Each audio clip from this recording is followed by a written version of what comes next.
खूबसूरत सा पल एक किस्सा बन जाता है, न जाने कौन कब जिंदगी का हिस्सा बन जाता है। खूबसूरत सा पल एक किस्सा बन जाता है, न जाने कौन कब जिंदगी का हिस्सा बन जाता है।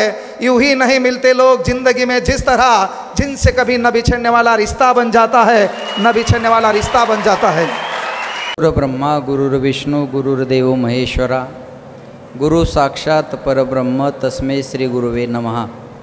आज आपण सर्व मंडळी या ठिकाणी सरांच्या अभिष्टचिंतन सोहळ्याच्या निमित्ताने एकत्रित आलेलो आहोत आणि त्या निमित्ताने सरांचा सर्वांना एक मेसेज होता की माझ्या जन्मदिवसाच्या निमित्ताने कोणी शाल, श्रीफळ, बुके असं काहीही न आणता सर्वांनी वह्या, पेन, रजिस्टर घेऊन यावं। कारण विद्यार्थ्याबद्दल किती कळवळा त्यांच्या अंतःकरणात हे तमाम महाराष्ट्राला, नाही तर महाराष्ट्राच्या बाहेर सर्व विद्यार्थ्यांना माहिती आहे। म्हणून आज सरांचा अभिष्टचिंतन सोहळा आपल्या सर्वांना करायला मिळतो हे आपलं सर्वांचं भाग्य आहे। कारण असं आहे ना, लाख गेले तरी चालतील पण लाखाचा पोशिंदा जगला पाहिजे अशी एक म्हण आहे। गोरगरिबाचा कैवारी म्हणून जर कुणाची ओळख असेल तर ती सरांची ओळख आहे। नाहीतर क्लासचं नाव घेतल्यानंतर आपल्याला कोणत्या कोणत्या परिस्थितीला सामोरं जावं लागतं हे तमाम महाराष्ट्राला माहिती आहे। क्लास म्हटलं की शेतकऱ्याच्या आणि विद्यार्थ्याच्या अंगावर काटा येतो, आज अशी परिस्थिती आहे, बरोबर आहे ना। पण आज विठ्ठल सरामुळं ती भीती शेतकऱ्याच्या आणि विद्यार्थ्याच्या मनातली गेलेली आहे। सरांनी 15, 16, 17 ऑगस्टचा ऑनलाईन क्लासची फी सांगितली, गायछापसुद्धा महाग आहे सर याच्यापेक्षा। लक्षात ठेवा, पण हे सर्व विद्यार्थ्यासाठी त्यांनी जीवन समर्पित केलेलं आहे। सरांबद्दल असं 2 आणि 3 मिनटं बोलणं शक्य नाही, 1-2 तास तरी सरांबद्दल बोलायला वेळ असावा, अशी बोलणाऱ्याच्या प्रत्येकाच्या मनात एक मानसिकता आहे। पण वेळचं जे आपले निवेदक आहेत त्यांनी फार छान बोलले की आपल्याला यांना इथून जाऊ द्यायचं नाही, एवढा पाऊस पडावा आणि जास्त बोलू द्यायचं नाही असंही सांगून गेले ते, की हे मोठ्या माणसाला कळतं की किती वेळ बोलावं, म्हणजे हे आपल्यासाठी आहे। मग त्यांना असं म्हणता आलं नाही की तुम्ही कमी वेळ बोला, मग हे सांगून गेले ते, आणि मोठ्याने हे लक्षात घेतलं पाहिजे, आहे की नाही। म्हणून मी जास्ती न बोलता एकच सांगेल, अभिष्टचिंतन सोहळा म्हणजे काय, वाढदिवस म्हणजे काय। बाळा हो, 1 मिनटं माझ्याकडे लक्ष द्या। जन्मदिवस कशाला म्हणतात, आपण भूतकाळात काय होतो, आपण वर्तमानात काय आहोत आणि आपल्याला भविष्याचं प्लॅनिंग काय करायचं, याचा ताळमेळ, याचा लेखाजोखा ज्या दिवशी करायचा असतो तो दिवस म्हणजे जन्मदिवस आहे। आपण मागे काय होतो, आपण आज काय आहे आणि आपल्याला पुढं काय करायचं आहे। डॉक्टर APJ अब्दुल कलाम साहेबांना वाढदिवसाची फार सुंदर व्याख्या केलेली आहे। कलाम साहेबांची एक व्याख्या अशी आहे, जन्मदिवस म्हणजे काय, मुलगा रडतो आणि आई हसते असा दिवस कधी येत नाही, कारण मुलाच्या डोळ्याला पाणी आलं की आईच्या डोळ्याला पाणी येतं असं आहे, बरोबर आहे ना। पण जन्मदिवस तो आहे ज्या दिवशी मुलगा रडत असतो आणि आई हसत असते, तो दिवस म्हणजे जन्मदिवस आहे। आणि मुलगा रडतो आणि आई हसते हा आयुष्यात एकदाच दिवस असतो, तो परत येत नाही। ही कलाम साहेबांनं केलेली जन्मदिवसाची व्याख्या आहे। म्हणून जन्मदिवस फार महत्त्वाचा आहे। आणि मी एकच सांगेल, साधू संताच्या भाषेत, आकल्प आयुष्य व्हावे तया कुळा, माझिया सकळा हरीच्या दासा, कल्पनेची बाधा न हो कोणी काळी, ही संत मंडळी सुखी असो। नामदेवरायानं सुद्धा साधू संतांसाठी ही मागणी केलेली आहे। मग सरांसाठी आपण एकच मागणी करूयात की आमच्या सर्वांच्या जीवनातला 1-1 महिना कमी व्हावा आणि सरांची 100 पूर्ण व्हावी, एवढीच आपण पांडुरंगाच्या चरणी प्रार्थना करूया। आणि मागायचे आपल्याला पांडुरंगाकडे म्हणजे विठ्ठलाकडे, आणि मागायचे विठ्ठलासाठी, त्याच्यामुळं मिळणं सहज आहे। विठ्ठलासाठी मागायचं आणि विठ्ठलाकडे मागायचं आहे। मी जास्त न बोलता एकच सांगेल की हे बघा, आम्ही आज या स्टेजवर बसलेले आहोत, तुम्ही काही मंडळी खाली बसलेली आहे, काही गुणवंत विद्यार्थ्यांचा इथं सत्कार झाला, काही शिकत आहेत। बसलेल्या सर्व विद्यार्थ्यांना माझी एक विनंती आहे, आज हा कार्यक्रम पाहून तुम्हाला आनंद नाही वाटला पाहिजे, हा कार्यक्रम पाहून तुम्हाला राग आला पाहिजे, हा कार्यक्रम बघून तुमच्या मनात एक चुरस निर्माण झाली पाहिजे, हा कार्यक्रम बघून तुम्हाला स्पर्धा करायची इच्छा झाली पाहिजे. ती कोणती? की एक दिवस माझासुद्धा सत्कार या स्टेजवर झाला पाहिजे. नाहीतर एक दिवस सत्कार करण्यासाठी तरी मला सरासारख्या मोठ्या माणसानं निमंत्रित केलं पाहिजे, नाहीतर एक दिवस पुरस्कार देण्यासाठी माझं नाव त्या यादीत असलं पाहिजे, तरी इथं बसण्याला अर्थ आहे. बस एवढंच डोक्यामध्ये ठेवा की एक ना एक दिवस मला या स्टेजवर जायचं आहे. सरांनी सांगितलं कोणत्याही मोठ्या स्टेजवर जायचं असेल तर एक तर सत्ता तरी पाहिजे, विद्वत्ता तरी पाहिजे, नाही तर संपत्ती तरी पाहिजे, त्याच्याशिवाय तुम्ही इथं येऊ शकत नाहीत. आज आपल्याला ज्यांचं मार्गदर्शन ऐकायचं आहे ते आपले IPS अधिकारी इथं बसलेले आहेत. त्यांच्याकडे विद्वत्ता आहे म्हणून त्यांच्या हातानं आपल्याला इथं मार्गदर्शन होणार आहे. आम्हाला जे बोलवलं आमच्याकडेही विद्वत्ता आहे म्हणून या ठिकाणी बोलवलेलं आहे. इथला एकही माणूस असा नाही की त्याला कशासाठी बोलवलेला आहे याची कल्पना आपल्याला आहे. म्हणून आपल्याला या जगामध्ये स्वतःला सिद्ध करावं लागेल आणि त्याच्यासाठी कष्ट करावे लागतील. कष्टाशिवाय काही होणार नाही. म्हणून मी जाता जाता एकच सांगेन तुम्हाला, आता मोबाईल सर्वांच्या हातात आहे आणि सर मी रोज कीर्तनामध्ये त्या ऑनलाईन गेमच्या बाबतीत बोलतो आहे, कारण घराची घरं बर्बाद झाली, उद्ध्वस्त झाली. मग आता मी एकच सर्व विद्यार्थ्यांना सांगेल की ऑनलाईन गेमच्या नादी न लागता विठ्ठल सराच्या ऑनलाईन क्लासच्या नादी लागा. ऑनलाईन गेमच्या नादी लागून आयुष्याची आणि घराची बर्बादी आहे, आणि विठ्ठल सरांच्या ऑनलाईन क्लासच्या नादी लागलं तर एक दिवस मोठे अधिकारी झाल्याशिवाय राहणार नाही, मोठे अधिकारी झाल्याशिवाय राहणार नाही. महाराष्ट्रामध्ये, महाराष्ट्राच्या बाहेर, आता सर मी या कीर्तनाच्या माध्यमातून दुबईला सुद्धा कीर्तन करून आलो. आता 1 महिन्या अगोदर मी स्पेन आणि इटलीला सुद्धा जाऊन आलो.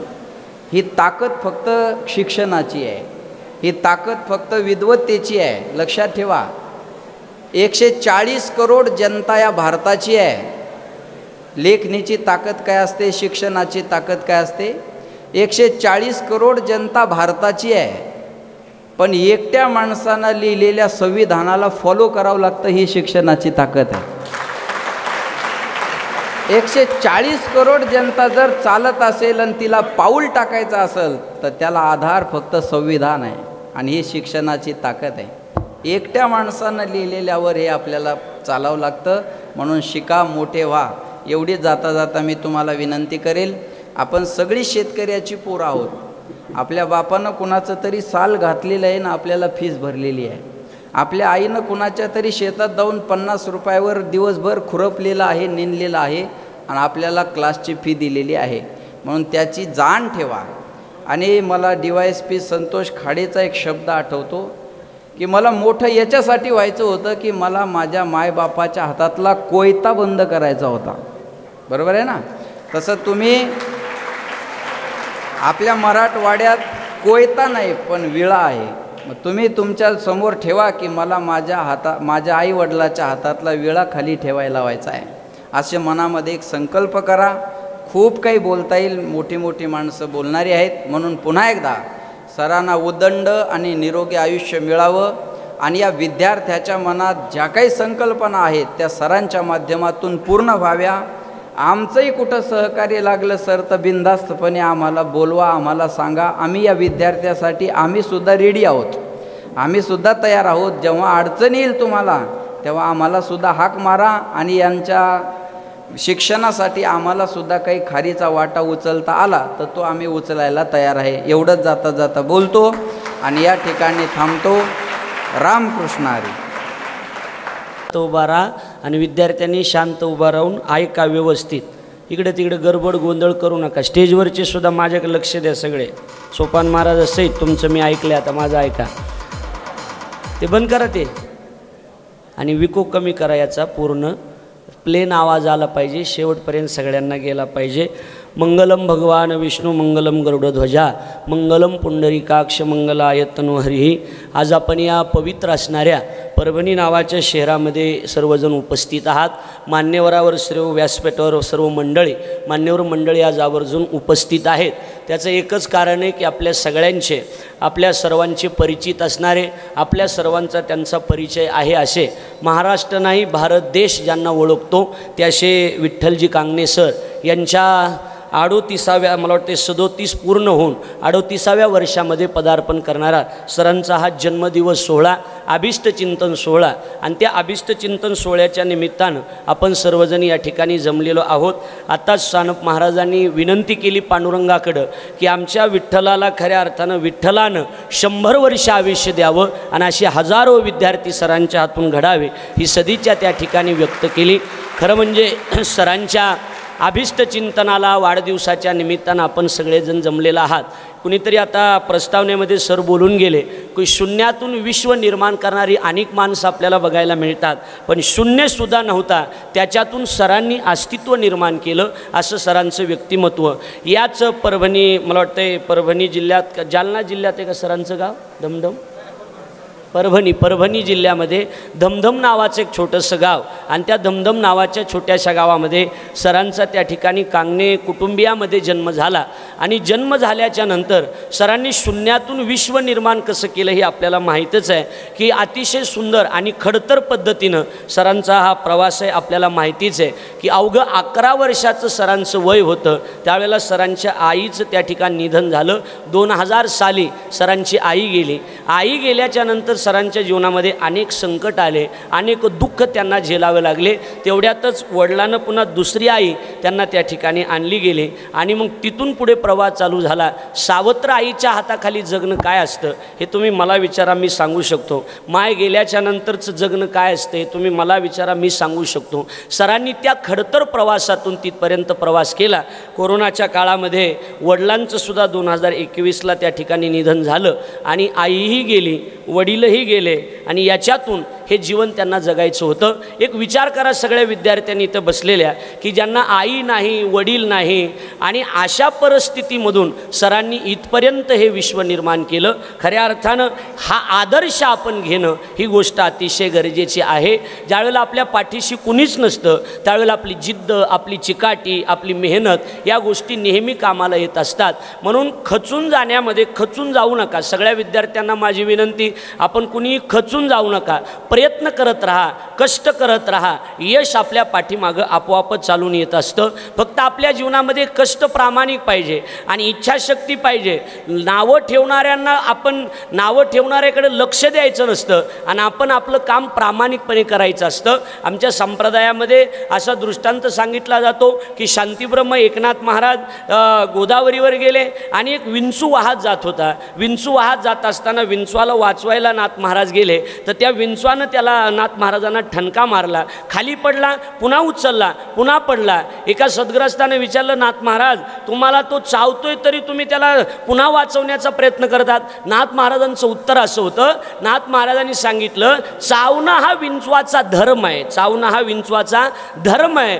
तो जर त्याचा धर्म सोडत नाही तर त्याला वाचवण्याचा मी माझा धर्म कधी सोडणार नाही.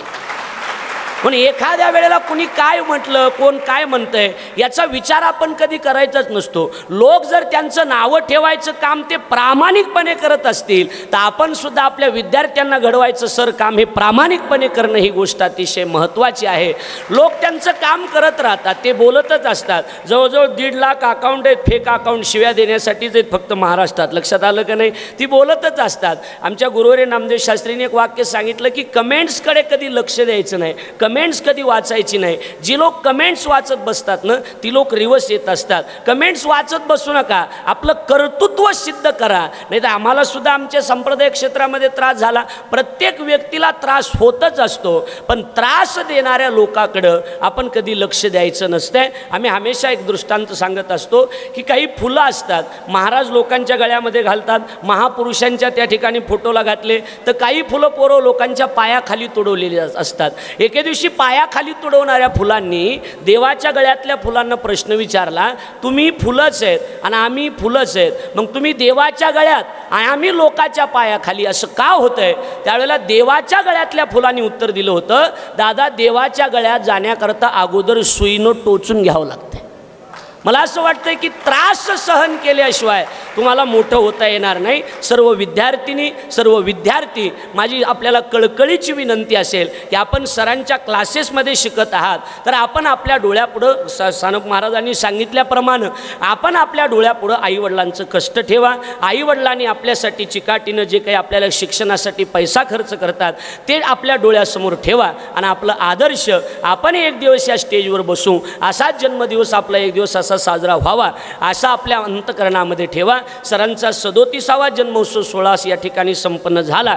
100वा सुद्धा जन्मोत्सव सोहळा आपल्या हातानं त्यांचा संपन्न व्हावा, म्हणजे त्यांनाही आयुष्य आपल्यालाही आयुष्य मिळावं अशी संत श्रेष्ठ ज्ञानेश्वर महाराजाकडं ऐश्वर्य संपन्न राष्ट्र संत सद्गुरू भगवान बाबाच्या चरणी प्रार्थना करतो आणि थांबतो. रामकृष्ण हरी. ते पोरं टाळ्या वाजवा सर्वांनी.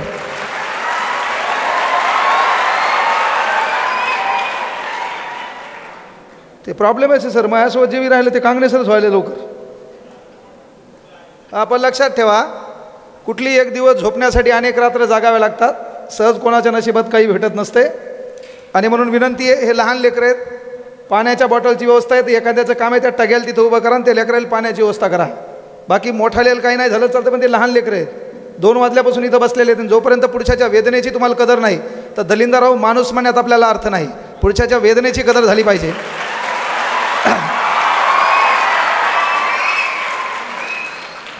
कारण आतापर्यंत आपण दलिंदरराव भाषण ऐकल्यानं कुठं बदललो? कोणाच्या भाषणानं आपल्यात फरक पडला? प्रॉब्लेम तोच व्हायला, कोणतरी येतंय बोलतंय, बोलण्यानं काय व्हायला? अरे आपल्याला एखाद्याची वेदना कळाली पाहिजे. आपल्या दुडीत भाकर आहे, आपल्या ताटात भाकर, एक व्यवस्था आहे. ज्याच्या ताटात भाकर नाही, पहिले ते पोरं दाखवू नको, ते दाखवले ते कोमा जातात. पहिले इकडंच ठेव, स्टेजच ठेव, नाही तर ते यायला दाखवा. ते पोरं तानात आहेत ना, पहिले एक एक पोरगं दाखवा झूम करून. हे का नाही पोरं? अरे तर गदे हो, त्या गर्दीत येण्यापेक्षा स्टेजवर आपण असलो पाहिजे ना, अख्ख्या मीडियामध्ये आपण एकटे दिसलो पाहिजे. तसं काम करायचं ते लक्षात घ्या. तिथं कायला पाहायचंय? त्यामुळे आपल्याला गर्दीत नाही, गर्दीतून अख्ख्या दर्दीत आपण दिसलो पाहिजे. लोकांनी आपल्याला वेगळ्या वेगळ्या भूमिकेनं पाहिलं पाहिजे. त्यासाठी आपल्याला प्रयत्न करायचे आहेत. लक्षात घ्या, कार्यक्रमाची रूपरेषा थोडी बदलायलोय. कार्यक्रमाचे सन्माननीय उद्घाटक, आमचे गुरुवर्य, मार्गदर्शक, ज्यांचा विद्यार्थी या नात्यानं योग आला 11वी-12वीमध्ये, जिजाऊ ज्ञानतीर्थ, जिथं गोरगरीब विद्यार्थ्यांना खऱ्या अर्थानं शिकवल्या जातं, विद्यार्थ्यांना एक न्याय दिला जातो, त्यांचे गुरुवर्य सन्माननीय नितीन लोहट सर. मी इथं तुम्हाला यांच्यासाठी बोललो आहे की मी ज्यांचे नावं घेणार आहे त्यांच्यासाठी एकदा मनाभातून टाळ्या वाजवायच्यात म्हणून.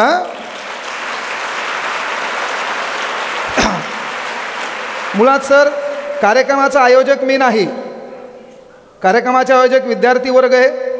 कारण मी म्हटलं होतं बड्डे करायचा म्हणल्यावर लोक आणायचे, म्हणल्यावर आजकाल पोरायला लोक आणायचे तर एक तर कीर्तन ठेवावं लागल, नाहीतर मग टंगटंग ठेवावं लागल. पण सध्या आपण व्हायरल झाल्यामुळे टंगटंग ठेवता येईना, नाही तर 2018 बरोबर आम्ही तेच करायचो. पण सध्या आपण व्हायरल झाल्यामुळे जसं थांबलो, नाही तर आमच्या पोरायची पण इच्छा होती की एकदा होऊ द्याच.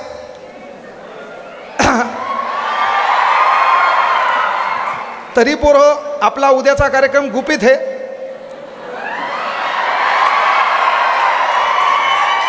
आणि तो जो गुपित कार्यक्रम आहे तो कुठेही व्हायरल नाही. तो मुकाट्यात असणार आहे. बंबाट आमचे पोरं नाचणार आहेत, त्याचे गाणे. थांबा, लहान लेकर आहे. चला, पाणी प्रत्येकापाशी येणार. बाळा बस रे, सर्व बस. पाणी प्रत्येकापाशी येणार, नाही तर मी प्रश्न विचारेल तुला. हां, त्यानंतर सकाळचा ग्रुप. आमचे सर नेहमी म्हणतात की बाबा माणसानं रात्रीपेक्षा सकाळचे मित्र वाढवावेत, असे आमचे गुरुवर्य शिंदे सर, ज्यांनी परभणीमध्ये शिक्षण अधिकारी म्हणून काम पाहिलं, त्यांच्यासाठी एकदा जोरदार टाळ्या होत्या. ते पाणी वाटताना एक एक जण मधातून फिरा. पाणी ठेवून दे. चल बाजूला तू, चल बस बाजूला तू, चल एक बस. मी मास्तर आहे भाऊ, आतापर्यंत महाराज बोलले, आतापर्यंत ॲडिशनल बोलले, पण प्रत्येक क्षेत्रात घडवण्यासाठी मास्तर लागते आणि ते मी मास्तर आहे आणि मी चुकीन झालेलो मास्तर आहे. पुन्हा प्रत्येक गोष्टी पाहिल्या मी तुमच्या. त्यामुळे आता पोरांमधात कोणी बोलू नका. सांगायचं तात्पर्य आपल्याला आभार मानायचे. आभार मानल्याच्या नंतर 200-300 किलोमीटरचा प्रवास करून महाराज कीर्तनाला होते. 300 किलोमीटर इथं आलेत. सोपान महाराज कीर्तनाला होते, इथं आलेत. आपलं काम हे बाबा की जे लोक मुळात कार्यक्रम ठेवणारे त्यांनी प्रास्ताविक आभार त्यांनीच करायला पाहिजे. मी सत्काराला उत्तर द्यायचा हा कार्यक्रम होता, पण तरी नाही की लोक सहज हृदयाशी जुडले जात नाही. कारण एक छान वाक्य, खूबसूरत सा पल एक किस्सा बन जाता है, न जाने कौन कब जिंदगी का हिस्सा बन जाता है. खूबसूरत सा पल एक किस्सा बन जाता है, न जाने कौन कब जिंदगी का हिस्सा बन जाता है. यूं ही नहीं मिलते लोग जिंदगी में जिस तरह, जिनसे कभी न बिछड़ने वाला रिश्ता बन जाता है, न बिछड़ने वाला रिश्ता बन जाता है. आणि म्हणून पोरो की बाबा या ठिकाणी सन्माननीय एक मार्गदर्शक मित्र या नात्यानं सदैव सोबत असणारे जवाहर सर, फास्टॅग पुस्तकाचे लेखक, ज्यांनी हा विषय महाराष्ट्राच्या कानाकोपऱ्यात गणित अतिशय सोप्या पद्धतीनं पोहोचवला, ते सन्माननीय सतीश वसे सर, आमचे मित्र विद्याधन भाऊ, त्याच्यानंतर बायोलॉजी किंग म्हणून ज्यांना महाराष्ट्रात ओळखलं जातं ते सन्माननीय हुलसरे सर.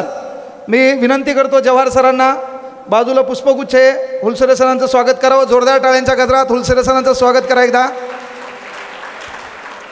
एकदा टाळ्या होऊ द्या, एकदा स्वतःसाठी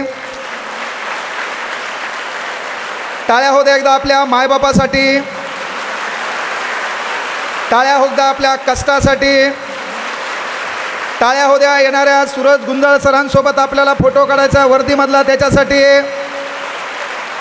टाळ्या होऊ द्या. येणाऱ्या भरतीत आपण जाणार आपल्या छातीचा माप सूरज गुंजाळ सर घेणार आहे, त्यांच्यासाठी. पण कवी संमेलनात करणार आहे.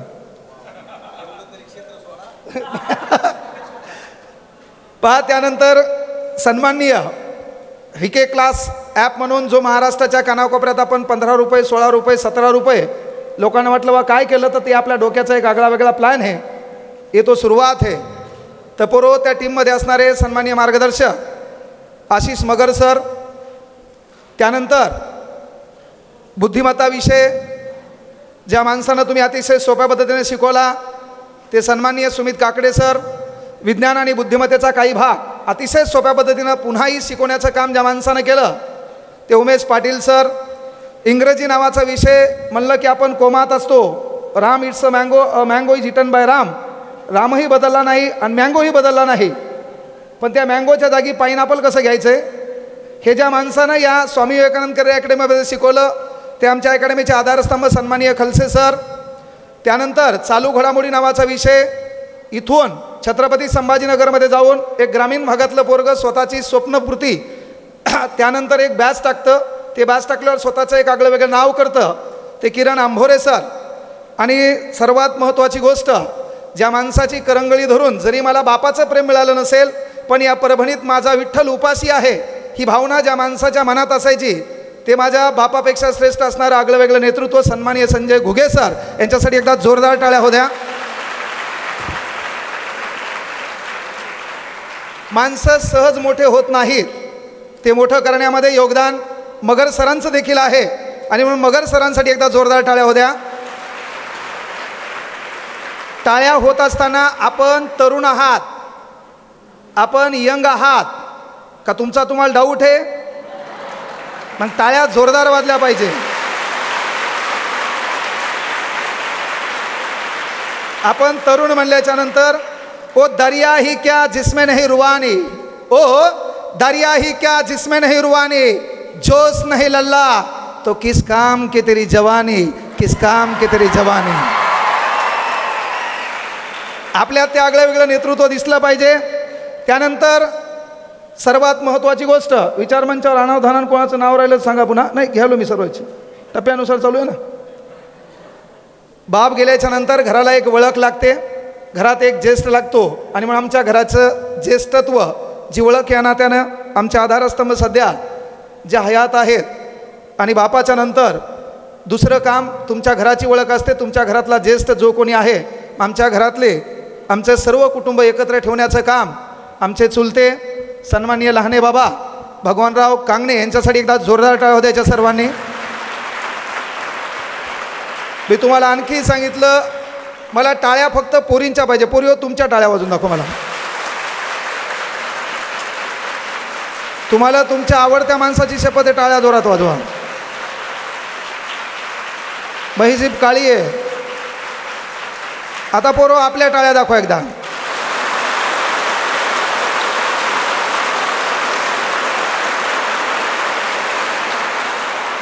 पोरीओ आपल्या टाळ्या दाखवा एकदा. इकडं पोरी आहेत म्हणून वाजवायला का? पोरो एकदा आपला दरारा दाखवा.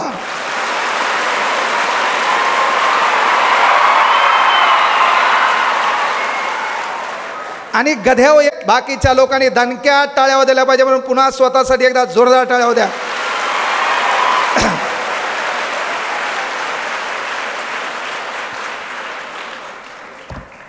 मी बाहेर बोलायला जातो ना सर. बाहेर बोलायला गेल्यावर काही लोक आता मला प्रबोधनकार म्हणालेत. मला ताण आलाय. कारण काय होतं माहिती आहे का, प्रकाश महाराज साठे की म्हणलं की सध्या इंदोरीकर महाराजाची जागा एकच माणूस घेऊ शकते महाराष्ट्रात. प्रकाश महाराज साठे त्यांचं कीर्तन आहे का तुम्ही कोमात जाणार आहे, ते लय कमी बोललेत. त्याला वाटलं स्पर्धा परीक्षेचे पोरं यायला काय विचारावं, हे आगाव आहेत. तर एकदा हे का सांगालो मी की बाबा मी प्रबोधनकार म्हणलो, मला काही लोक आजकाल म्हणजे आता फक्त हप लावायचं राहिले. हां, ते लावलं का आपला कार्यक्रम बिघडणार. मी गळ्यात शाल घालत असतो, पण आज म्हणलं आपला कार्यक्रम वेगळा आहे, शाल बिल नको म्हणलं.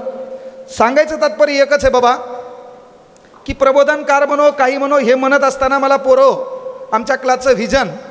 मी कवी संमेलन होण्याच्या अगोदर आमच्या इथं अमोल सर आहेत, UPSC पोरगं एका परभणीमध्ये शिकणारं UPSC परीक्षा क्रॅक करतं, त्यानंतर मेन्स क्रॅक करतं, त्यानंतर ओरलपर्यंत जातं. आणि बाबा मी जरी त्या परीक्षेत अपयशी ठरलो तर अपयश येत असताना कोणत्या वाटा होत्या की ज्या वाटा माझ्या बहिणीच्या माझ्या भावाच्या वाट्यात येऊ नाहीत म्हणून अतिशय मनातून शिकवण्याचं काम करतं. ते आमचे अमोल सर आहेत, त्यांच्यासाठी एकदा जोरदार टाळ्या होत्या.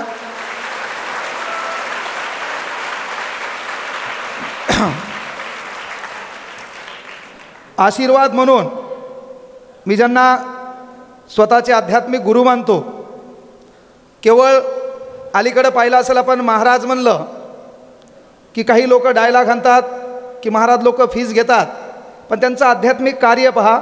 या ठिकाणी माझे आध्यात्मिक गुरु सन्माननीय सोपान महाराज सानप शास्त्री आणि माझे दुसरे आध्यात्मिक गुरु सन्माननीय प्रकाश महाराज साठे. कीर्तनकार लोक पैसे घेतील त्यापेक्षा त्या कीर्तनकारातून आळंदी या ठिकाणी MPSCचे पोरं शिकावेत म्हणून दोघं आगळं वेगळं एक आगळं वेगळं विद्यापीठ निर्माण करणार आहेत. त्या विद्यापीठामध्ये माझी देखील मदत मी त्यांना देणार आहे, हाही शब्द द्यायला म्हणून त्यांच्यासाठी एकदा जोरदार हृदयाच्या तळापासून टाळ्या होत्या. आणि एक गोष्ट असते की बाबा सध्या कीर्तन परमार्थ देव ईश्वर हा गरजेचा का आहे. कारण तुम्ही मेहनत करून कार आणू शकता, पण कारीसोबत संस्कार आणण्यासाठी परमार्थाची गरज लागते. ते परमार्थ टिकवण्याचं काम महाराज लोक करतात म्हणून पुनश्च एकदा जोरदार त्यांच्यासाठी टाळ्या होत्या. या ठिकाणी भरपूर सन्माननीय मान्यवर आहेत, पण या ठिकाणी मी जे आज टापटीप दिसायलो, काळा कोट घातला आहे, मधात व्हाईट शर्ट आहे, बढियापैकी ब्लॅक पॅन्ट आहे, ते कॉम्बिनेशन ज्या बाईनं तयार केलं ती माझी बायको आहे, तिच्यासाठी एकदा जोरदार टाळ्या होत्या.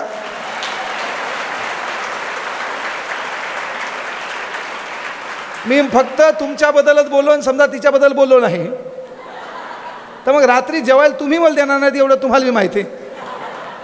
त्यामुळे त्याच्याबद्दल बोलणं गरजेचं आहे. आणि खऱ्या अर्थानं UPSC परीक्षा 23व्या वर्षी एका ग्रामीण भागातला नवयुवक पास होतो. यूट्यूबला इंस्टाग्रामला गेल्यावर IPS सूरज गुंजाळ नाव टाका. केवळ वर्दी नाही, वर्दीच्या आतून 6 पॅक आहेत. ती पर्सनॅलिटी म्हणजे स्वतःच्या शरीराकडे प्रेम करावं म्हणून सूरज गुंजाळसाठी एकदा मनस्वी जोरदार टाळ्या होत्या.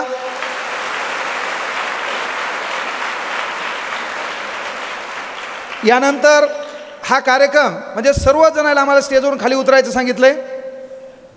तिघायनं तुम्ही सर्व उतरा म्हणले, पुढं बसून आमच्याकडे पहा असं माझ्या कानात म्हणणारे माझे जिवलग मित्र अविनाश भारती सर यांच्यासाठी जोरदार टाळ्या होऊ द्या.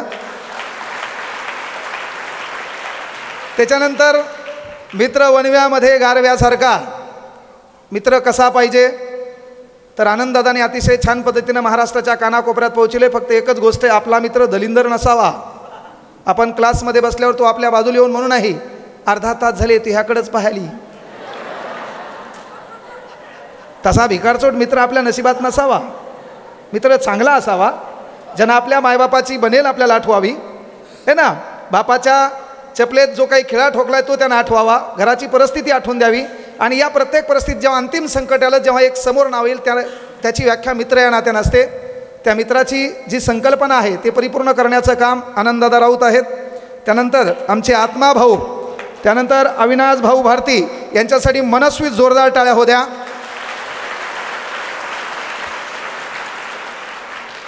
आमचे मामा या ठिकाणी आलेत, बाळू मामा घुगे यांचे आगमन झालेले आहेत का? हा बाहेर गेले असतील, जोरदार टाळ्या होत्या त्यांच्यासाठी.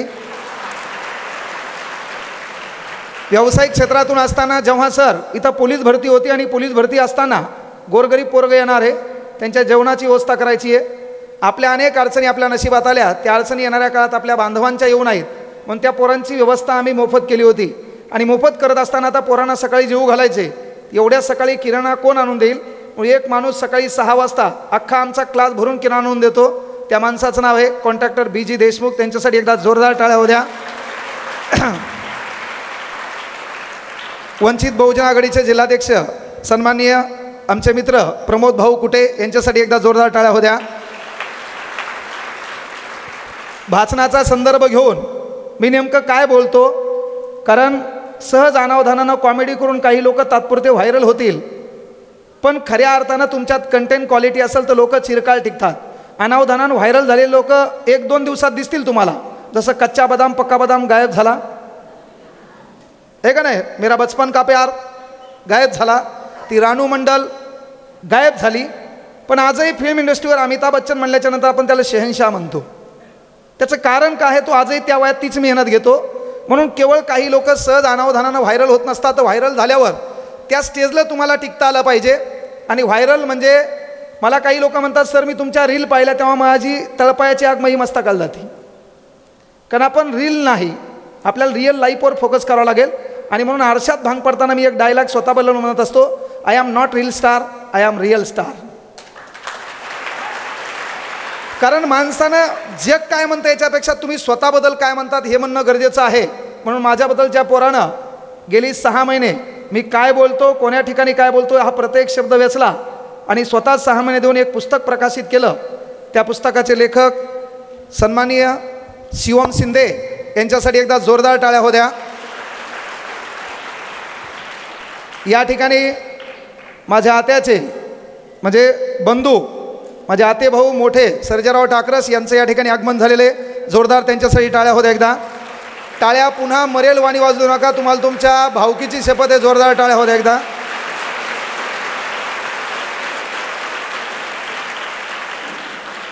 हे का नाही. आणि आमचं अख्खं कुटुंब जगवताना कोणाची सोयरी कुठं लावायची, याच्यात दलिंदर कोण हे, कोणाला नाकारायचं आहे, कोणाला सन्मान द्यायचा आहे, हे आम्हाला लहानपणापासून शिकवणारे आमचे सन्माननीय दादाराव दादा मानमोडीकर यांच्यासाठी एकदा जोरदार टाळ्या होत्या. त्यालाच माहिती आहे, ते भारी आहेत. त्यानंतर लखन भाऊ गेले का, लखन जामकर यालेत का, त्यांच्यासाठी एकदा जोरदार टाळ्या होत्या. ईश्वरजित भाऊसाठी एकदा जोरदार टाळ्या होत्या. जे माणूस आमदार नाही पण आमदारासारखं राहते ते आमचे परममित्र बाबा आमदार यांच्यासाठी पण एकदा जोरदार टाळ्या होत्या. बरोबर. हां, आणि एक गोष्ट लक्षात घ्या, मी घरी गेल्याच्या नंतर जगातलं प्रत्येक टेन्शन सोडून मला जगण्याची एक नवी उमेद देते, ती माझी पोरगी अर्शिता. हिच्यासाठी एकदा जोरदार टाळ्या होत्या सर्वांनी. म्हणजे आभार प्रदर्शन झाला तर मग काम मिटला, तर मी गेलो तरी चालते, पण जाता येणार नाही. म्हणजे मुख्य गोष्ट काय बाबा, की हा कार्यक्रम खटाटोप करत असताना बेजार होऊन ज्या पोरी साड्या बिड्या नट्टापटा करून बढियापैकी इथं तुम्हाला पुष्पगुच्छ देत होते, त्या पोरींसाठी एकदा जोरदार टाळ्या होत्या. पोलीस दलात कामगिरी करणारे सर्व पोलीस कर्मचारी या ठिकाणी बुधवन सरांचं आगमन झालेलं आहे, बाळू बुधवन सर यांच्यासाठी पण एकदा जोरदार टाळ्या होत्या.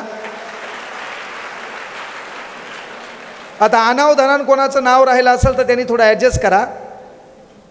हा कार्यक्रमाचे आयोजक सन्माननीय सचिन कांगणे सर यांच्यासाठी एकदा जोरदार टाळ्या होत्या. कार्यक्रमाचे कोषाध्यक्ष विजय बांगर साहेब यांच्यासाठी एकदा जोरदार टाळ्या होत्या. पैशाचा व्यवहार कोणाकडे होता?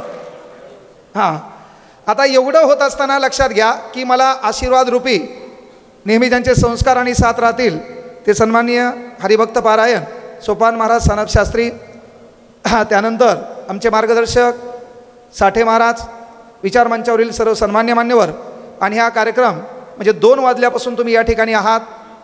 एक प्रेम म्हणून पाऊस एवढं चालू असताना कार्यक्रमाची शोभा कुठला बाहेरचा प्रेक्षक नसला तरी जिथं माझं नाव आणि त्या नावासोबत एक वर्ग लागतो, तो वर्ग म्हणजे विद्यार्थी, त्या विद्यार्थ्यांचं प्रेम या नात्यानं पाऊस असो काही असो, जी पोरं संघर्ष करिअर अकॅडमीतून आलीत इथपर्यंत कार्यक्रमाची शोभा वाढवलीत, काही स्वामी विवेकानंद करिअर अकॅडमीतून आलीत आणि त्यानंतर ज्या माणसाचा मी विद्यार्थी आहे ते आमचे गुरुवर्य नितीन लोहट सर यांचे लहान लेकरं गेली 2 वाजल्यापासून इथं बसलेत, त्यांच्यासाठी एकदा जोरदार टाळ्या होत्या सर्वांनी.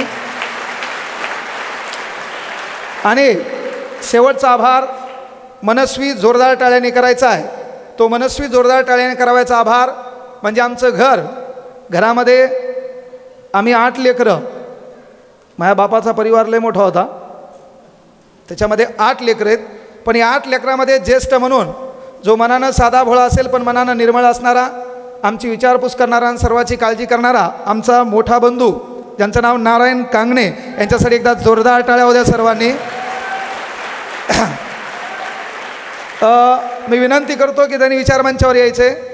बाबा आहेत आणि बाबांना विनंती करतो की आपण त्यांचं स्वागत करायचे. सर्वांनी एकदा जोरदार टाळ्या होत्या.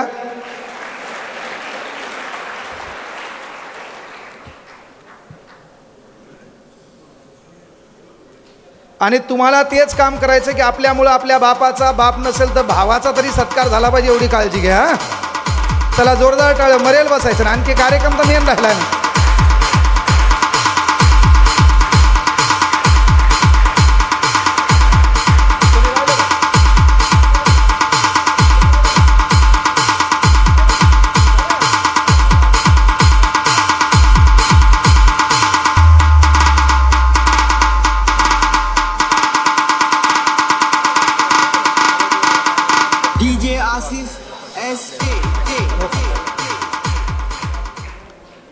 पोरो, याच्यानंतर खऱ्या अर्थानं तुम्ही रसिक वर्ग, बाळूमामा आता आले होते, तुम्ही रसिक वर्ग आहेत.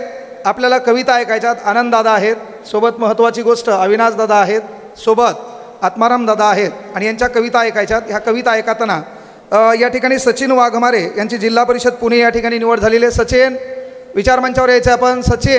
सचिन वाघमारे, सचिन वाघमारे याला जोरदार टाळ्या होत्या. लागलेल्या गुणवंत विद्यार्थ्याचा सत्कार करताना रोमांचक आपल्यामध्ये तयार झाले पाहिजे. कधी हो, जोरदार टाळ्या होत्या, जोरदार.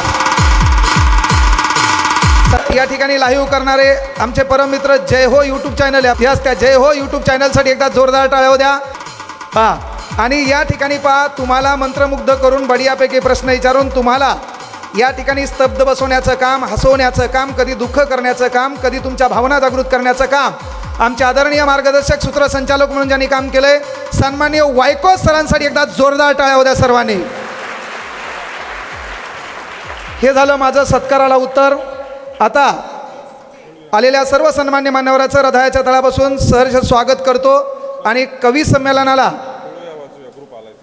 खेळूया वाचूया आमचा ग्रुप आहे. सकाळी शिंदे सर म्हणतात की रात्रीचे मित्र कमी करा आणि सकाळचे मित्र वाढवा, तर खेळूया वाचूया ग्रुप आमचा, या ग्रुपच्या सर्व सदस्यांचं एकदा हृदयाच्या तळापासून जोरदार टाळ्यांच्या गजरात स्वागत करा.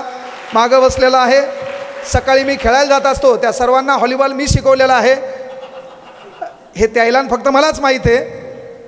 तर त्या सर्वांचं हृदयाच्या तळापासून आभार व्यक्त करतो आणि या ठिकाणी पुढच्या कार्यक्रमाची रूपरेषा सन्माननीय वायको सरांकडे सुपूर्द करून मी थांबतो. जय हिंद, जय महाराष्ट्र, जय शिवराय, जय भीम.